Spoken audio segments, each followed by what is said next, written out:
without vision, without a kind of animating knowledge that gives you trust in the future, the people will perish.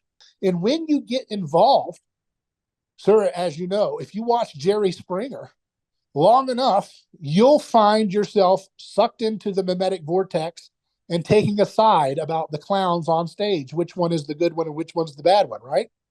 Yeah, yeah. Right? And that's the trap of politics.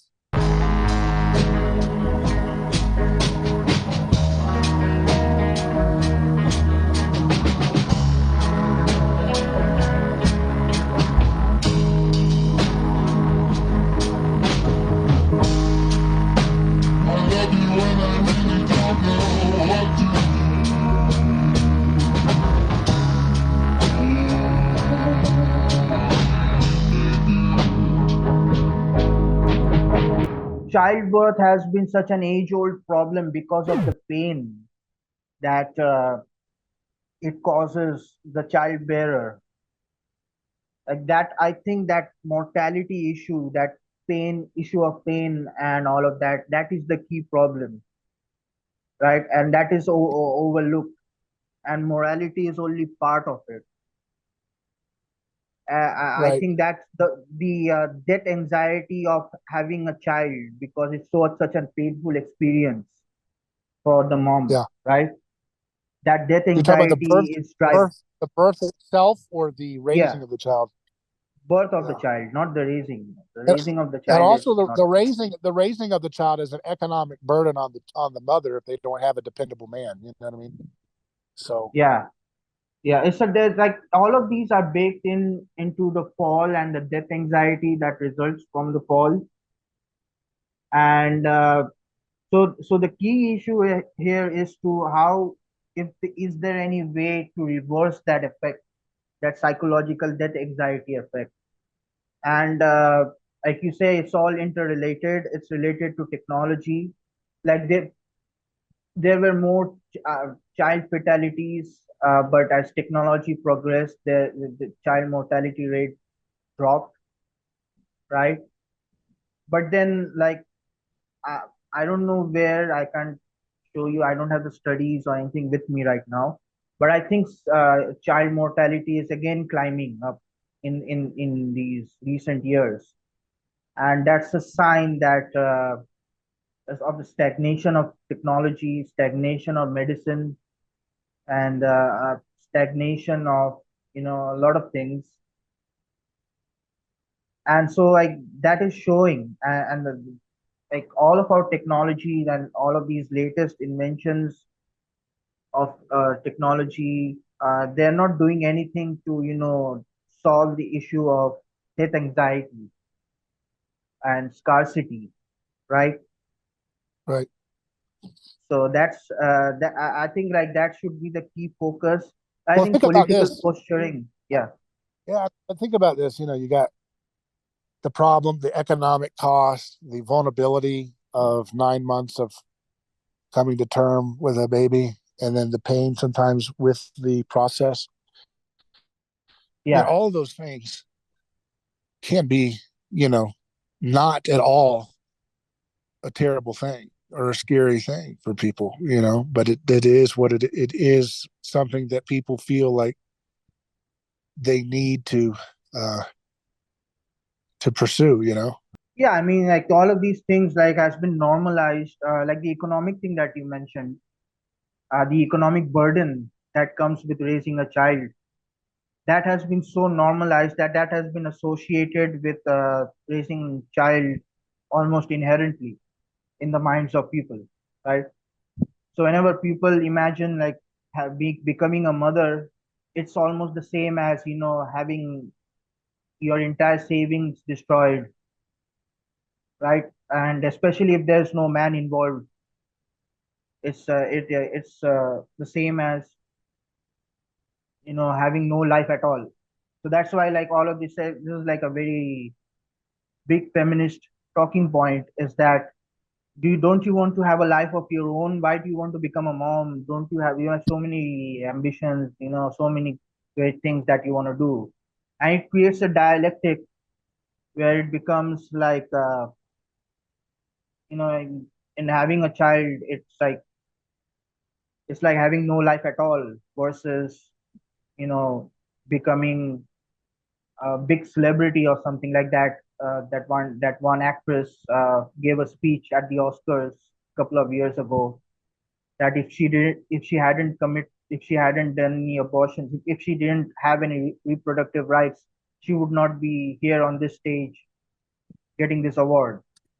So it's like a Right. dialectic that has been created, and the issue here is to, like, do we want to go by But that actually, dialectic?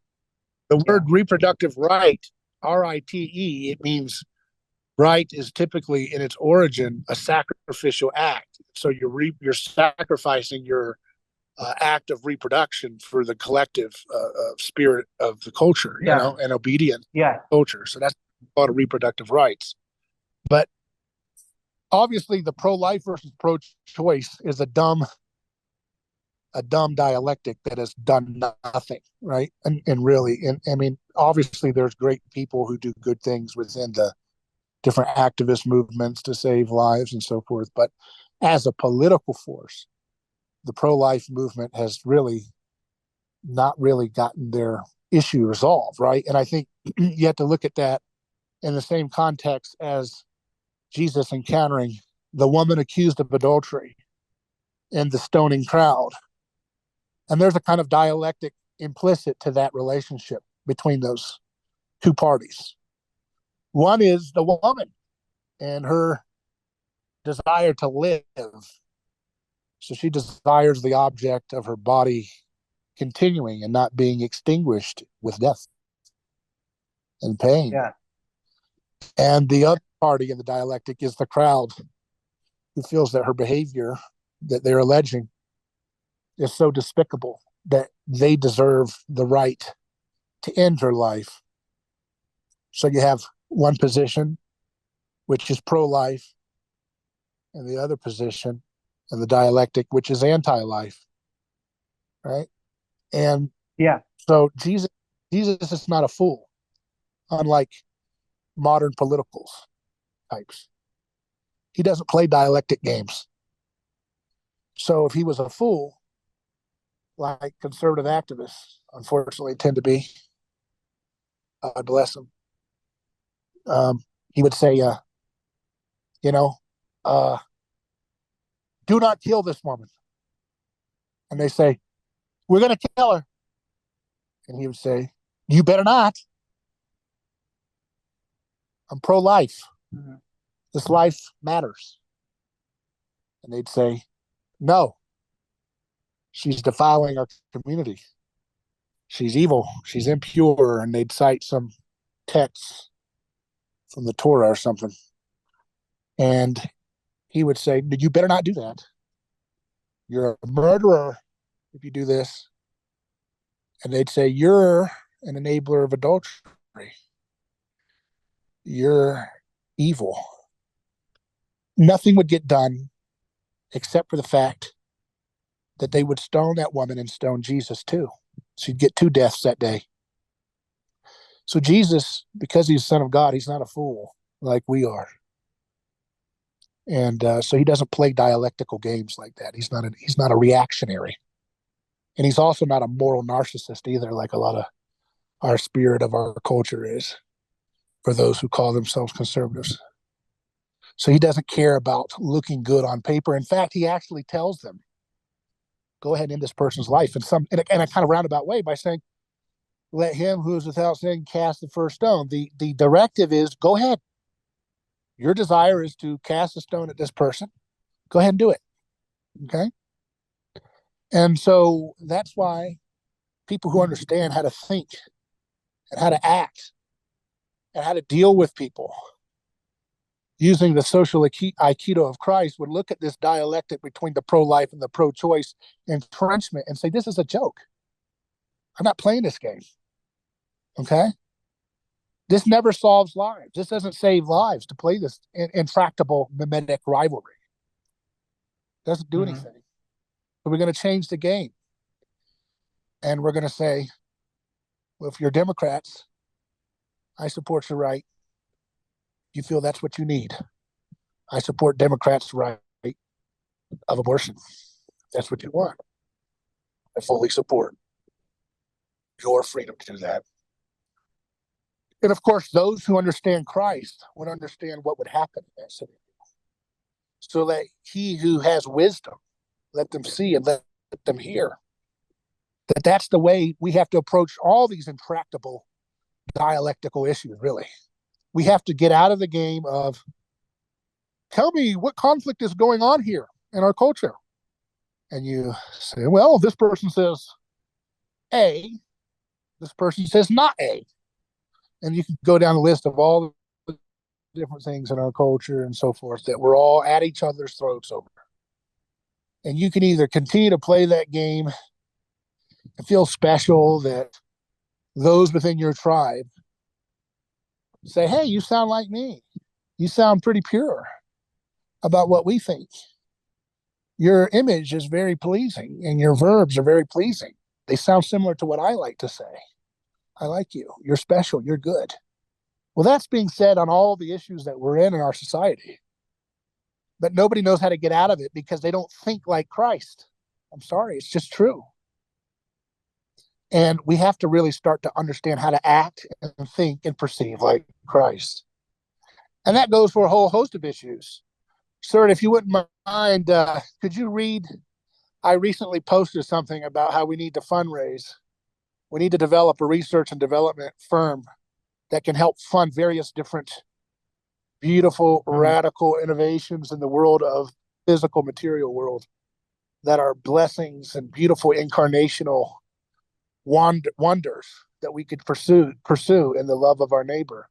Would you read that post, and then maybe we could react to or reply to a couple of the posts and answer some of their questions, just to kind of demonstrate the social Aikido effect of incarnational technology. Yeah, you wrote we need an R&D fund that tackles the key areas of freedom humans need to progress from violence. Decentralized, abundant energy, anti-gravity, transportation, radical metabolic farming practices, and soil regeneration, elemental transmutation, debt-free, affordable housing. That's your post. Yeah, I made this a couple of days And ago. yeah, so somebody with the Twitter handle Dictators Den wrote, libertarians really hate the war on drugs, for instance. But in my opinion, the Warren Court's actions made policing public order impossible, so that became a way to look up people who would get off, i.e., drug traffickers, dealers commit all sorts of horrid crimes, but now Miranda prevents them. And he continues, Miranda prevents them from being detained. They get sentenced for drugs, but they obviously committed a litany of other crimes that the police could not convict them for. Thanks, Bukele, as the El Salvador I don't know. president. I don't know what this. Here's what I want to get to. Okay, just you set the table perfectly. Who in the world? What is this person talking about? Okay, this is called Yeah. blabbering, random chatter, and parroted noises.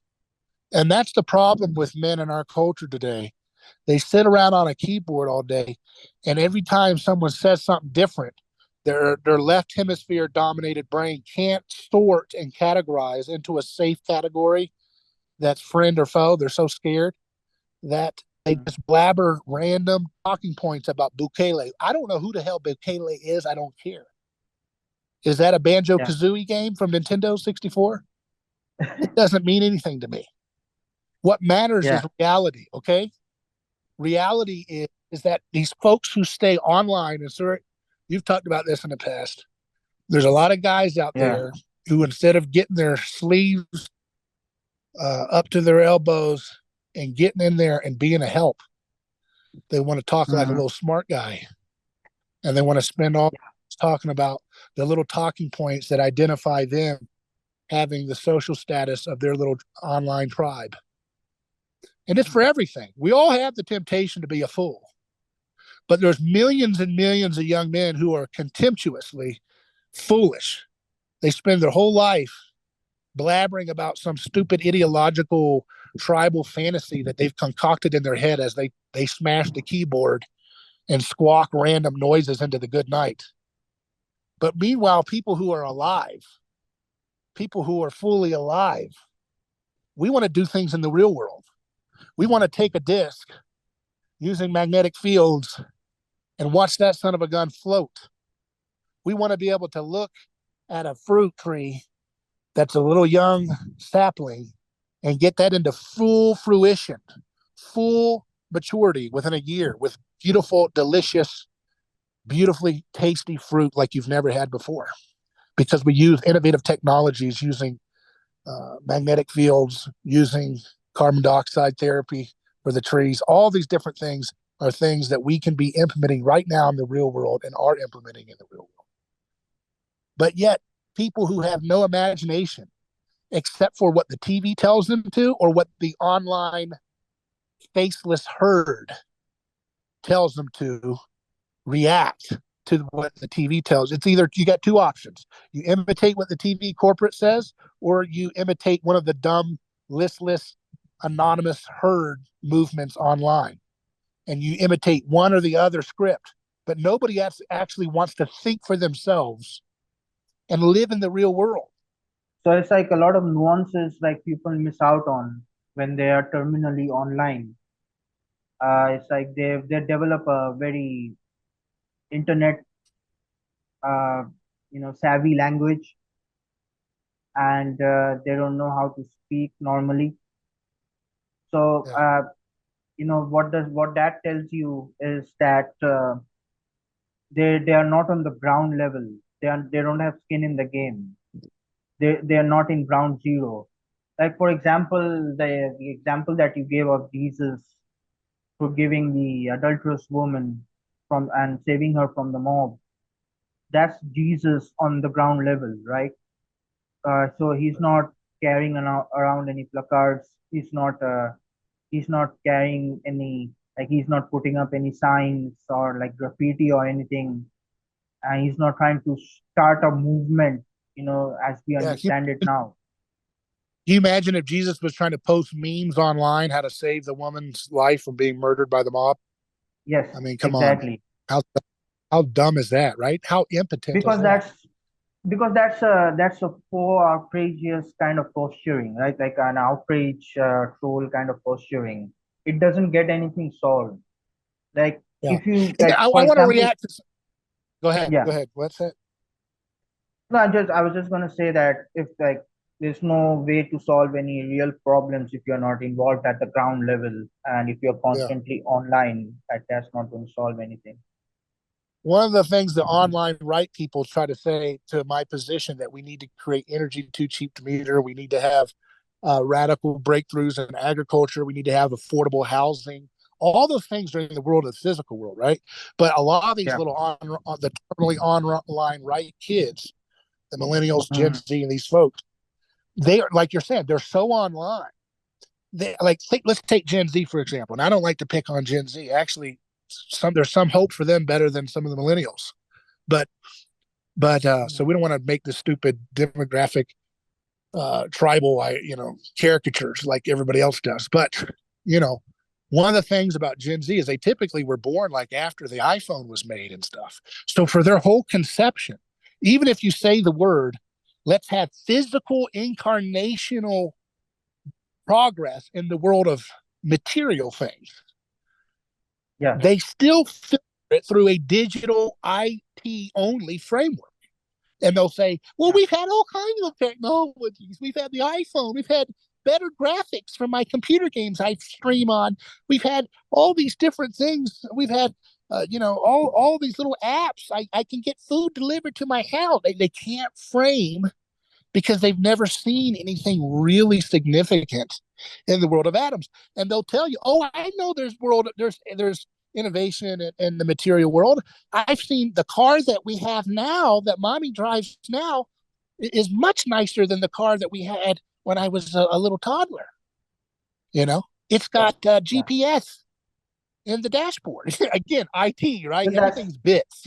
mhm. Yeah, they can't conceive of a world because a Jesus who makes placards, like you said, a Jesus who makes protest signs, a Jesus who makes memes to deal with the Pharisees is a Jesus stuck in the Gnostic mindscape. But that's not what the Jesus is of history. The Jesus of history is someone who's not in the world. He's not stuck in the world of the mind.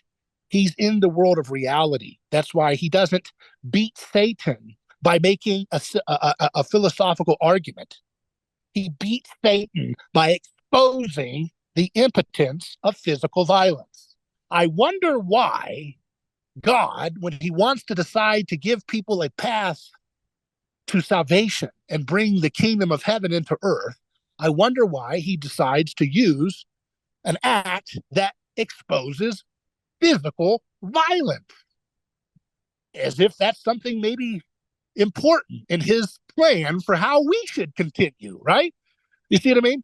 You Yeah, can yeah. fight all day long about which country we should be allied with in order to get the right pipeline, in order to get the energy price this way or that way. You can fight all day long about whether we need carbon credit scams like oligarchs behind Al Gore and Greta Thunberg are promoting to try to solve pollution. All of that is in the domain of Gnostic blabberings in the name of what kind of coercive violence do we want? Do we want to support this proxy war to get this kind of energy? Or do we want to support some kind of insane globalist, track and trace controlling sick system, open air prison system to provide some kind of escape from catastrophic climate change? Whichever way you go within that dialectic, it's Gnostic blabberings of impotent people succumbing their reality and their time on earth to people who will use their blabberings and their parrotings as mimetic support for more coercive violence. And it's funny that you mentioned the Apple iPhone thing. The like many of these like the current generation, they can't imagine a world without social media, and makes me come back to this guy's comments again. Yep. And he makes the same mistakes that you highlighted in his comments. Let me read. He says, similarly, you mentioned agricultural tech. How did the antebellum South, the Raj, colonial states escape violence? They didn't even have tractors. With poor governance, we already have Star Trek gadgets via smartphones, laptops, etc. Yet these are Yeah. likely to be stolen. And he continues, in any major Western city, shouldn't this tech already make theft or robbery obsolete via tracking Yeah. face recognition? Yeah, can you Why would imagine? Can you imagine? Wait, can you imagine Jesus saying, "Hey, I shouldn't have increased your yield of fish to such an abundance. It's likely to get stolen when you bring it into the village." I mean, yeah, yeah. So I like mean, give me a break. Give me a break. I shouldn't. I shouldn't. I shouldn't heal this leopard's skin because he's likely to get picked on because his skin looks better than anybody. It looks like a smooth baby skin. He's got such good skin. Why should I heal his skin? He'll be picked on. I mean, what happens? This is what happens when, again, frame it whatever you want, terminally online, Gnostic, hellscape, these impotent ideologies entrap men into a mental hellscape of their own making. This guy who's talking represents millions. I'm not picking on him. That's why we're just calling him whatever his anonymous name is. He represents millions. It's a legion spirit of the empire and the little reactionary, impotent moves against it. Just like Jesus. Jesus dealt with reactionary impotence his whole time, too. Who the hell did you think Barabbas was? Okay. Now, he actually put a little bit more skin in the game, Barabbas, apparently. But that doesn't solve anything either when you're using violence to solve this problem. But at yeah, least Barabbas, put his money where his mouth is. These people who talk online, they're begging for a little Caesar to come save them. And meanwhile, they're saying, David, we can't have better agricultural practices. That won't do anything because we have laptops now, and laptops can get stolen when you're visiting New York City in the subway. You know, such a yeah, reactionary, fear dominated frame of reality. Is that of Christ? Absolutely not. The first time the messengers announced Jesus' incarnational inbreaking into our world, they say, fear not. And people have not listened to that first message ever since. They're fearful of everything. Now, that doesn't mean you're a fool. You don't walk into a psych ward and say, hey, me and my kid are going to camp out and sleep here with a bunch of violent, psychotic people. You have to use discernment, obviously, right? But that's a whole different ballgame from how we are actually going to perceive and then act our truth that Christ is king and we should not fear anymore. That kingdom of heaven is winning. And it's going to look in an upside down way sometimes. And these people who want to whittle Jesus down into a Hercules with a little bit of kindness to him are not following Christ. They are following a Christ who is a cheap, dead Hercules that they put the word Jesus on top of. It doesn't matter if you say the word Jesus if what you're imitating is a cheap ripoff of Hercules with a little bit of kindness salted on. Okay? That's not a God that's alive. That is a God of your own mind. That's a God of fear. That's why Apollonius had to go and when they were afraid of the plague in Ephesus, shortly after Christ came, there was an Ephesus plague that broke out, according to the adventures of Apollonius of Tyana, a pagan wonder worker, false pundit, a terminally online pagan. And he goes into Ephesus and he realizes everybody's soaked in fear. He's scared and he appeals to the statue of Hercules for protection from the plague, which leads him to get a mob whipped up to stone a poor, innocent, blind beggar in hopes that will eliminate the plague. Well, that same fear disposition is what governs the reactionary right. And that's why we can't fall into that tribal camp. It doesn't mean we condemn them. We will bring anybody along with us, left or right, independent, libertarian, whatever you are, Green Party, whoever you are, we'll work with you wherever you're at to get you to incarnationally become like Christ. Everybody has a humble beginning. We all have humble beginnings, and we all will have a humble ending in the sense of having to go through the veil. But the point is that we don't live in a state of reactionary impotence where we say, oh, we're not supposed to do things in innovation because my iPhone can get stolen when I'm on the subway in New York City. It doesn't matter. We're going to build cities more beautiful than New York. New York's not even that pretty. We're going to make better cities than that in our lifetimes if we just get our heads together and start having a little bit of courage to think for yourself. Stop saying that you've got all the answers because you think that the answer is to run away from people who are different from you or have a different ethnicity or something. Run away, hide, make an enclave, or get Little Caesars to come and save you. How gay and weak is that? It's not Christian. It's not Christian. Yeah. You know? Yeah. Yeah. Having the right mindset, like it makes a hell of a lot of difference, right? Like you just said, like having a fear-driven mindset is not going to solve anything, and that's ultimately what it boils down to. I mean, if you look at a lot of these conspiracy theorists kind of content that exists in droves these days, like I tend to point out that just pointing out the psyop won't really make the psyop go away.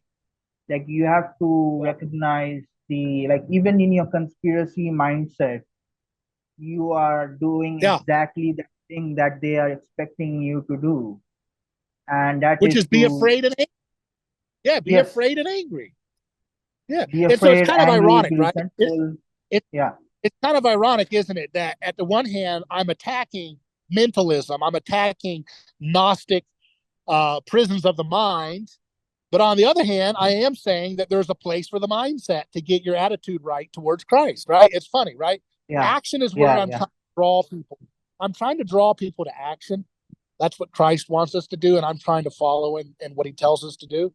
But at the end of the day, at first, you got to have the right attitude sometimes. And you don't have to have a perfect attitude. If you wait to have the perfect attitude of courage, you'll never do anything, right? So there is a little bit of action first, like Soren Kierkegaard, the leap of faith.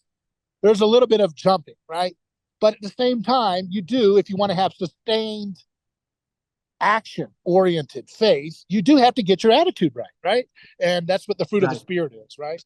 And so that attitude is a kind of mind thing. It's a mindset, it's a whole body thing, but it's not something that's stuck in this kind of, again, just kind of a kind of disdain for the physical world. Oh, don't worry about having beautiful energy decentralized from the machine. What will that do? People who are different from me will still try to hurt me. I mean, good God, have mercy. Is that not, is that not the problem Yeah. of mankind since the beginning of history and before it? The same Yeah. mindset, right? I don't want to do nothing good. Yeah. It's not going to work anyway. Somebody might get me still. What a child. That's what they're just these dumb right wing ideologies end up producing mental children. And that's an insult to children because children are much more courageous than these people. I saw somebody the other day. Somebody brought a dog barking viciously towards the person. The person didn't react, just kept walking kindly and touched the dog as it was growling viciously, and the dog stopped. And you know what that person was? That was a woman. But that woman showed more courage than any of these online right little Caesars ever do, right? Because they don't react. If you react to the growling dog with fear or aggression, you might get bit, right? Yeah. And so the Yeah. problems of our time, the tyranny, the disintegration of high trust in our society, the mob and its maddened idiocies, all the things people are afraid of is like that dog barking and growling. But Christ comes along just like this person in this store in this scene I saw last night. And as the dog is growling and barking viciously, doesn't react, does not send out a magnetic field of fear, does not send out a magnetic field of reactive aggression. I'm going to get Yeah. you. Well, if you swing your hand at the dog, he's probably going to bite you. And if you send a signal of high stress that the dog can smell and feel from your magnetic field and your Mhm. attitude of fear, he might get you too. But if you just don't take it seriously and pat it on its head, you live to say another day and have a great time, and you've won over a little furry friend. So that's the Christ attitude, right? You don't fear. You don't react with, I'm going to get you back when I get my little Bukele to come. My little Bukele's going to come save you. We're going to get our own little Bukele. You just watch. I'll get, I mean, I'm sorry. It's just, what a pathetic Yeah. disposition. You wait when it's like a little child running behind daddy's knees and saying, Daddy's going to get you. Okay. Well, who the world's going to follow that? That's not, Mm. that's not something that sets the trend to act like a toddler and hide behind and say, you wait till my daddy come get you. Okay. One of these days. A very good movie that I'd recommend everyone watch. It's from the 90s. It's called Conspiracy Theory. Have you seen that one? It stars Mel Gibson No. and Julia Roberts. So it's one of my favorite movies, and the theme of theme of the movie is that Mel Gibson's character is a conspiracy theorist, right? So he's a conspiracy theorist who's having Yeah. trouble remembering his past life, right? He's everything he has done before certain period of time, and he is half amnesiac, and he has a lot of he has this conspiratorial mindset about everything, right? He's very paranoid, and he is his existence, his way of life is like fear driven, and he lives in this apartment where he has everything locked away, and his refrigerator is locked away, his food containers are all locked away with separate keys and everything, because he's afraid that somebody is going to get him through food poisoning, I guess, or something like that. And he has this enormous filing cabinet with like all of the conspiracies locked away in there, and he never enters his apartment the same way twice. Like same, he sometimes he would enter his apartment through the roof, and sometimes he would have enter his apartment through somebody's window. You know. So what I'm trying to say is that this character is living in a very fearful mindset, right? And it never really gets him Yeah. anywhere. Like he's like a prisoner. He's like a prisoner in the pandemic, lockdown prisoner, right? And he never really communicates with anybody except like Right. through telling them conspiracies, and as a result everybody thinks he's a crazy guy. And so Yeah. that conspiratorial mindset, it never really solves anything, and it in fact it makes him a fugitive from the authorities, right? It's somebody gets a hold, somebody Hmm. in the powers that be gets a hold of his conspiracy theories and tries to kill him because this guy knows too much. But at the end of the day, like what really saves him is his love for Julia Roberts' character, right? So because he loves Julia Roberts' character Yeah. and because he is concerned for her, that moves him into a much more action-oriented kind of approach, right?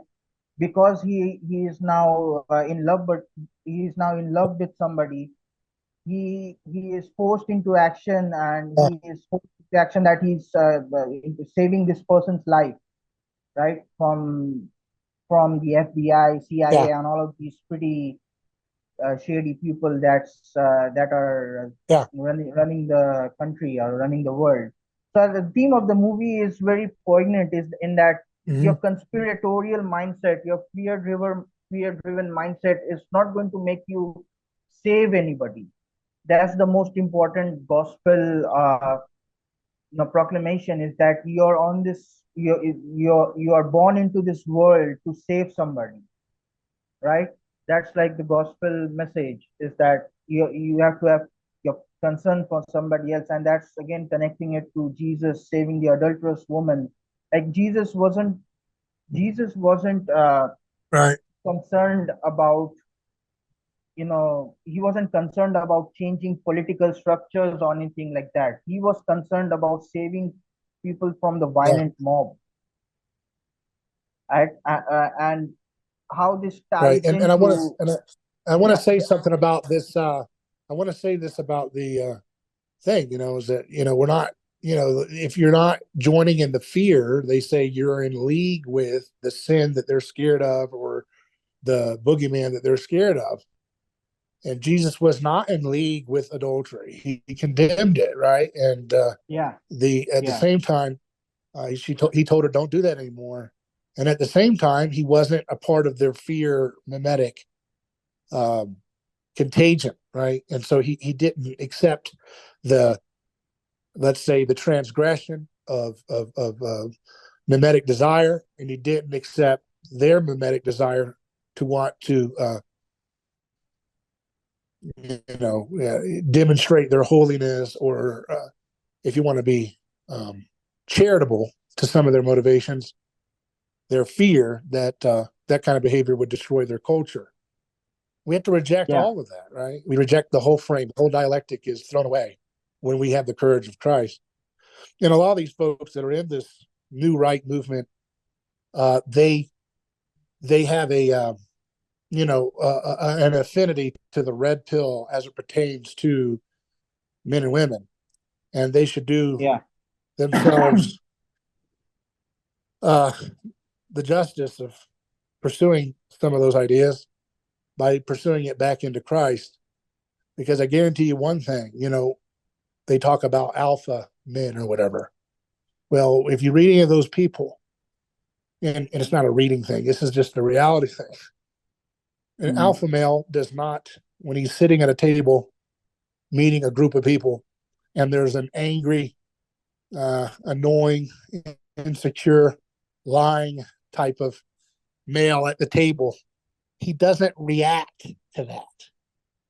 He brings them yeah, alongside for the journey, right? He brings them Yeah. alongside for the journey. He doesn't say, I don't like you, you're a punk, and call him a name or belittle him back if he's making everybody feel insecure or targeting you because he thinks you're the alpha male threat to him. See, an alpha male doesn't react in fear because he's afraid that the loudmouth babbler or aggressive drunk at the table, is making him feel insecure. He doesn't accept the frame of insecurity of the would-be rival. He brings that rival and Aikido brings him alongside, says, hey, buddy, you're doing great. Yeah, you're amazing. You neutralize them from the beginning. And that's what a natural alpha like Jesus Christ does. Of course, he's the alpha and the omega because he's not dependent on some kind of scarcity, sexual market value like the game stuff is talking about. But there's always glimpses of truth because all truth is Christ's truth as the master of history that he is, right? The great man of history. So that's what I'm trying to get people to see is like, if you're dealing with the, crazy stuff going on right now where you're reacting, keep those people away from me. Yes, they should follow the law. Yes, all these millions of undocumented people should be brought out of the country, especially the violent ones. Yes, that should be a priority of anybody who's going to have a civic sphere in an orderly way that respects the vulnerable and the victims tied to that whole thing. But you don't react in anger or fear because then you're a beta male. And if that doesn't work in the social context of male-female relationship, which is the primordial foundation of civilization, then it doesn't scale up when you make a movement called the Little Caesars or the New Right or whatever these little movements are that want to talk about, oh, I've got a meme for you, or, oh, you wait till my little dictator on the right, like FDR, comes along, like little Yarvin wants. You don't do any of that stuff. You change the frame, you provide a vision, and people will follow the vision. There is no vision. Our people perish for a lack of vision, right? Without vision, without a kind of animating knowledge that gives you trust in the future, the people will perish. And that's what happens. You need a vision to drive people forward, or else they'll squabble into endless lunchroom drama. And when you get involved, sir, as you know, if you watch Jerry Springer long enough, you'll find yourself sucked into the mimetic vortex and taking a side about the clowns on stage, which one is the good one and which one's the bad one, right? Yeah. Yeah. Right? And that's the trap of politics, right? Is that it draws you in. And if you look at it, you'll get into it and you'll fall into the dialectic. And then if you wake up, you'll realize, I'm not playing that whole game. I don't have time for Jerry Springer lunchroom drama. We've got to have a vision to get people to motivate themselves to get back into reality. Because Jesus says that the streets will be paved in gold at the end of history, which is a war against artificial scarcity, if I've ever seen it. I mean, the kingdom of heaven will march through history until the gold is the asphalt that we pave our roads with, the most cheapest material. That means this is a challenge against the domain of death anxiety and the domain and the dominion of decay that Paul says creation is waiting for the sons of God to set creation free from its bondage to decay, which means we have to be doing incarnational service for our neighbor. Yeah. And which brings me to the final part of this guy's comment on Twitter to your post.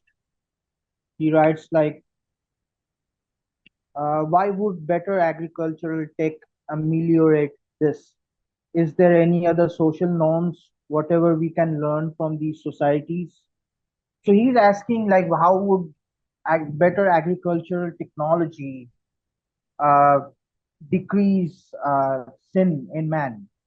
And I think like I'm guessing that this guy hasn't really listened to a lot of what you're talking about because we're in a very high estrogenic dominant stress filled society right now, and we are here in the in this stage because we are doing farming wrong, we are doing technology wrong, we are doing all every other things wrong. Like the food that we eat, if your stress is increased significantly, that will cause people Yeah, to, you know, pump up the crime rates and all of these things, right? Dysfunctional families and robbery or theft, as this guy points out, like he gave these examples.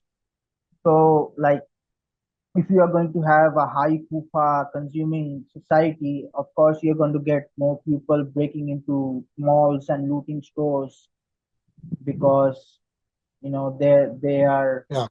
their stress balance is off the charts, right? Yeah, and You have, if yeah, if you have a men if you have men who are stuck in gnostic, stupid mental prisons, who don't yeah, believe that energy could be abundant and decentralized for their home, who don't believe that they can solve diabetes and these big diseases with ubiquitous solutions right under their noses, they are not going to attract women to get out of their giant S test. Let's call it what it is. It's a shit test. Okay. And they're just waiting for men to step up. But instead, men hide behind the keyboard and talk about a little Caesar going to come on a knight in shining armor and save everybody. And they're just going to go to the gym and present their pets to the little Caesar to examine. How gay is that? I'm tired of it. You know, yeah, pathetic. yeah. Now, what kind of a woman wants to follow men like that by en masse, right?